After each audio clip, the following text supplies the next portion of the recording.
Here at ChefSteps, our mission has always been simple, to make you a smarter cook. Today, we'll be revisiting some of our most popular recipes of all time. And the flip the reveal. I overcooked that one. Applying new school insights to old school ideas. You just have to grill it until it looks good. Classic recipes revisited. Don't say I didn't tell you. Just took me 10 years. Let's get cooking.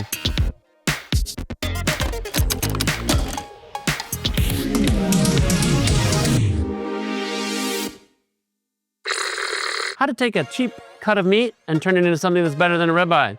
That's what I created in this video some years ago. You take a really nice chuck steak, which is very cheap, cook it sous vide, and you sear it like you would a ribeye. It's a technique that you can apply to many cuts of meat, and it's probably one of my favorites because it's really taking smart cooking and helping you save money while eat more delicious food. I've got a lot to add to this one, a lot of new insights around tips and tricks for the actual cut of meat, and some things I just never told you about while making this video originally. Let's get cooking. Love the music, love the opening scene, still holds. Show me the goods right off the bat. All right, here we are. I still live here, by the way. Thanks for being here. We're gonna be inside, we're gonna be outside, zipping around today, grilling meat. In particular, grilled chuck steak. The ultimate grilled chuck steak. This is good shooting. Like when the bounces. Ribeye steak, right? They're one of the more expensive cuts. This is a chuck steak. It's a tough cut. What we're gonna do is take this chuck steak, which costs about half as much as ribeye. We're gonna transform it with sous vide. Gonna blow your mind. It's gonna blow your mind, your friend's mind, and it's gonna save you money while you do it. When we created this video, I made it for home cooks. But I've been told many times over the years by professional chefs that they've applied the technique, put it on their menu, and it's saved them and made them a lot of money. So, I've got Jewel over here. Go in here. Look, basic steak, ultimate steak. Here we go. Ultimate grilled chuck steak. It's right there. Doink. So when you cook something sous vide at a very precise temperature, if you keep it there for 2 days, or even a day in this case, it'll be extremely tender and delicious. Check this out, visual doneness.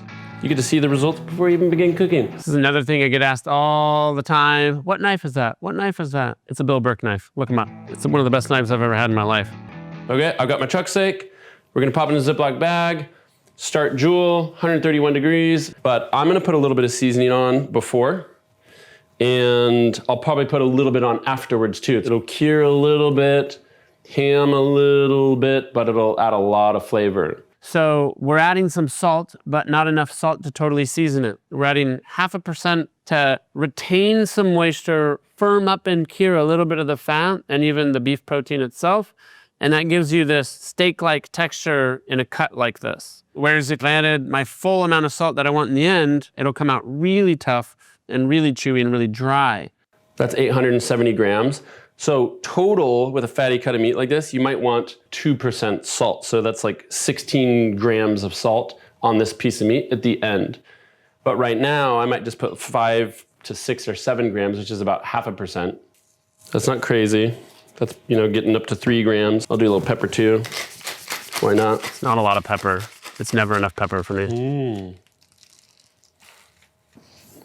Maybe another 3 or so. Plenty of salt. This is another thing I like to have around the house. I actually have some rolls of butcher paper, and you can tear off pieces and use it instead of plastic wrap often. You can use it instead of a whole nother sheet tray. I'll fold a couple and make a little tray and bring it back and forth from the grill. Since we're talking about herbs, I'll put some more fresh stuff in here too. It's like got a very vanilla, like smash that up. I'm doing my every other video pitch of fresh bay leaf here. I grow a ton of fresh bay leaf at home. Even before I had my own home, and I had apartments, tiny micro apartments in Paris, India, and even here in Seattle. I always grew my own herbs. Just grow your own herbs, it's so cheap and delicious. Couple smashed garlics.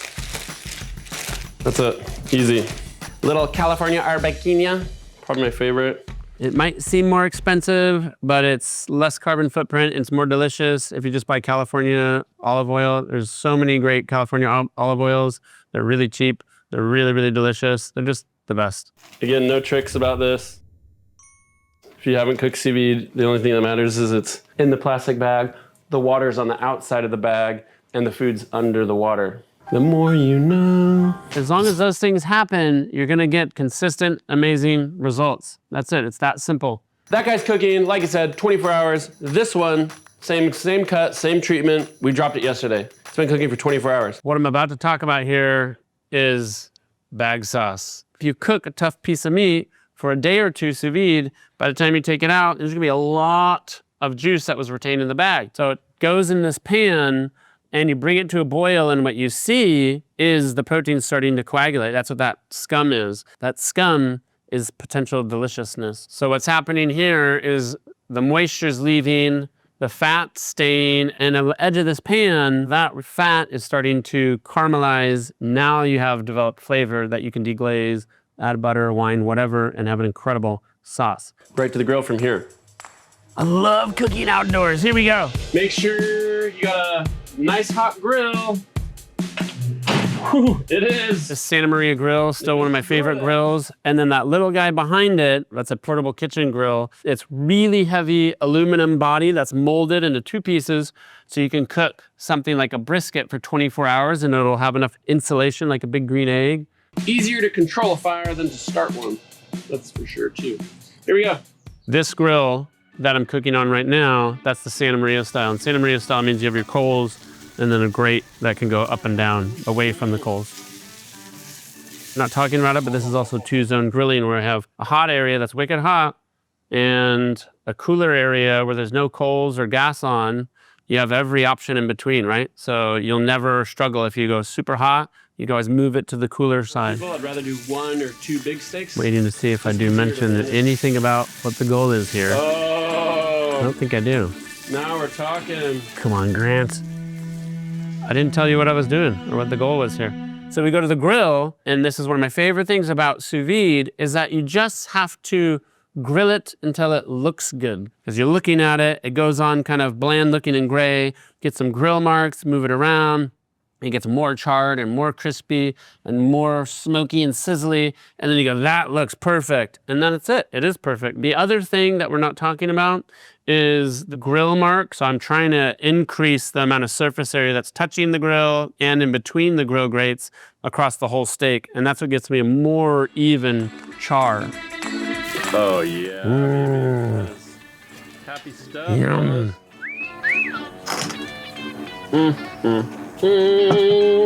I really like a charred lemon. They get sweeter if you char them. You just cut it in half, put it on the grill or a pan or in the oven even, and they'll still be sour and they'll have some acidity, but they'll have a lot of conversion to sugars as well. Oh, yeah. Okay, so here's our perfect steak. And, you know, like a ribeye, it's got different muscles too. This is a good opportunity to talk about this. I have a chuck steak here, right? That has multiple muscles in it. You can slice all the way through it or you can pull them apart and slice them each against the grain. This is unlike any cut that exists out there. All these muscles are all over the place. You see how these lines are going this way? Just take that into consideration and start cutting against them. And look, see now you see like that? That's more tender. This is a really good lesson here. If I cut the steak this way, it's gonna be a little bit chewier, which maybe you want, but cut against the grain. They're that much more tender. This is the big reason why you wouldn't want to just slice in just big long slices, because each one of those muscles has grain that are slightly pulling different directions. But look at that, like you won't get that on a ribeye, that intramuscular fat and that gelatin in between every little meat strand. That's like a short rib chuck type thing, you know? This that we're showing here, pulling that apart, starts to look like a braised piece of meat. That's unlike a ribeye, which is going to be more sinewy and stretched, whereas this has the collagen in between the muscle fibers, the muscle grains. It's already dissolved, broken down in gelatin, which makes a much more juicy, succulent piece of meat. That's what we're showing you here. I'm going to try this one. I already know I'm going to like it. Texture 10 stars. This is my formal rating system. I don't take it lightly. Carefully assess the flavor. It's a real process to all this. Flavor is 10 stars also. The process speaks for itself. 10 star flavor, 10 star texture. Oh, dude, all I wanted to do is dip. We're not mentioning what I'm dipping it in, but this was just a last second gremolata. So minced shallot, garlic, lots of parsley and chive, Little oil, vinegar, salt, pepper. So you do the same technique with like a boneless short rib, it'll be insane. Medium, cook it sous vide, medium rare, hit it on the grill. It's gonna be unlike anything. So what I'm talking about here is trying to help you understand that it's not just a chuck steak, any other cheap cut that has multiple muscles in it. You could apply the same technique. Similarly so, why not a cheaper, more delicious New York steak or a cheaper, more delicious filet? You go to ChefSteps.com and you go to meat cuts, you can find muscles that correspond to those textures that you're trying to achieve or that you love. That's our ultimate chuck steak. Oh yeah. This recipe still stands up. All right, better than ribeye comments. These are mostly YouTube comments. Going to try this. How long did you sear it for on each side? I knew this was coming. Go for looks, not so much time. But what I did was a minute per side to make sure I got it extra charry and extra grilly. What did you add to deglaze it? That actually was probably one of the first versions of mushroom whiskey. You can use whiskey, red wine, whatever you want, you know? What's the brand of the grill? It's Santa Maria Grill by Sun Terrace Systems. It's the smallest one I think you can get. I want to know how Grant gets by without a vent hood. I have a very old home and I don't need a hood because I've got a big window above the stove. That's my hood. 24 hours seems like a long time. How do you avoid breaking down the protein ending up in mush? One, that would take a very, very long time. You're talking like 150 hours or 200 hours. And I would also add that salt will start to kill some enzymes that maybe would break down the protein. Great video. One question. Would it be fine to refrigerate in the bag after the 24-hour cook, then flash it on a hot grill when wanted? Cheers. Yes, it will. I've done that many times. You could even freeze it. So it's one of the other benefits of a tough cut. Saves you money, saves you time. You can freeze it. Go for it. That's it for questions. I love it. Go to ChefSteps and learn more about how to turn other amazingly cheap cuts of meat into things better than a ribeye or a New York or a tenderloin. I'll see you at ChefSteps. Subscribe to our channel and visit ChefSteps.com for more tips, recipes, guides, and tools to help you level up in the kitchen.